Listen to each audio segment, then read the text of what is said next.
नमस्कार, आप देख रहे हैं हमारा समाचार और मैं हूं आपके साथ दिव्या शेखावत। करणसर स्थित निर्भय आश्रम के मुख्य पीठाधीश्वर संत श्री प्रहलाद दास महाराज का देवलोक गमन हो गया है। आपको बता दें 15 अगस्त सुबह 6 बजे पुणे महाराष्ट्र में सत्संग करने के बाद जो है उनका देवलोक गमन हो गया था। उनके देवलोक गमन की खबर से पूरे जयपुर ग्रामीण में शोक की लहर दौड़ गई।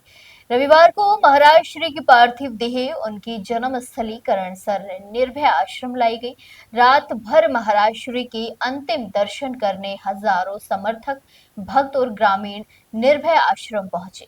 सोमवार सुबह महाराज श्री की पार्थिव देह को नगर भ्रमण करवाया गया। इस दौरान हजारों ग्रामीणों ने नम आंखों से पुष्प वर्षा कर अंतिम दर्शन किए। सोमवार 12 बजे निर्भय आश्रम में महाराज श्री की पार्थिव देह पंच तत्व में विलीन हुई। वहीं महाराज श्री के अंतिम संस्कार में आसपास सैकड़ों जो है धर्मगुरु भी पहुंचे।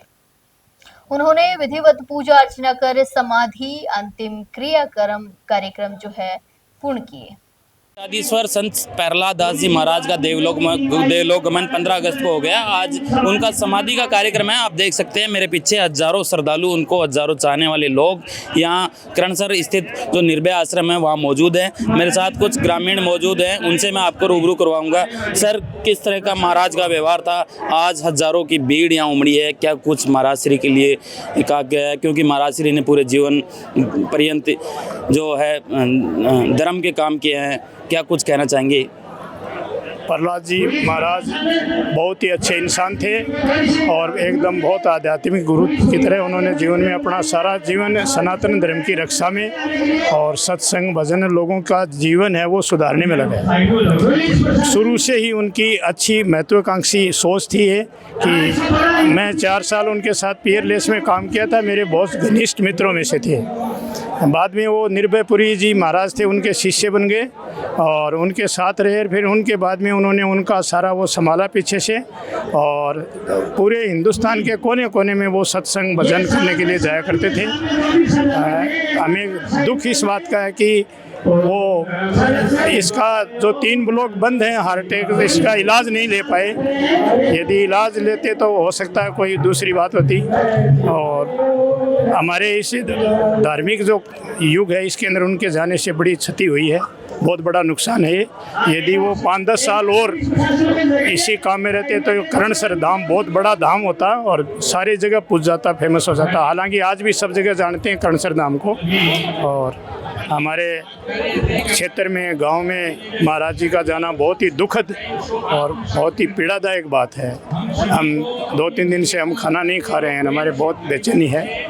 उनके जाने से बहुत नुकसान हुआ। तो 15 अगस्त को महाराज श्री का देवलोक गमन हुआ था और 15 अगस्त के बाद पूरे करणसर इलाके में शोक की लहर है। आप देख सकते हैं यहाँ हजारों श्रद्धालु और भी मेरे साथ श्रद्धालु मौजूद है। क्या कुछ कहना चाहेंगे महाराज श्री के जीवन के लिए? सबसे पहले प्रहलाद जी महाराज को मैं सत नमन करता हूँ।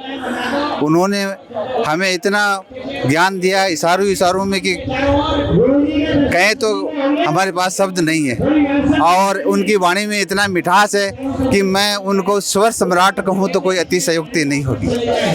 और गुरुजी हमें इशारों में बहुत समझा देते थे।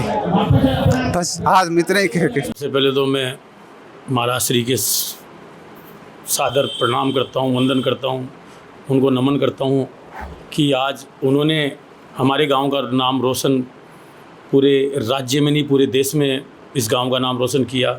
वर्ष 2000 से आपका यहाँ पे आश्रम था और उस आश्रम में हर पूर्णिमा को भारी मेले का आयोजन होता था। हर पूर्णिमा को उनके लाखों हजारों चाहने वाले अनुयायी आते थे और बहुत लंबा चौड़ा आश्रम था जो कि लोक सेवा के लिए, जन सेवा के लिए वो आश्रम सभी के लिए उपलब्ध रहता था।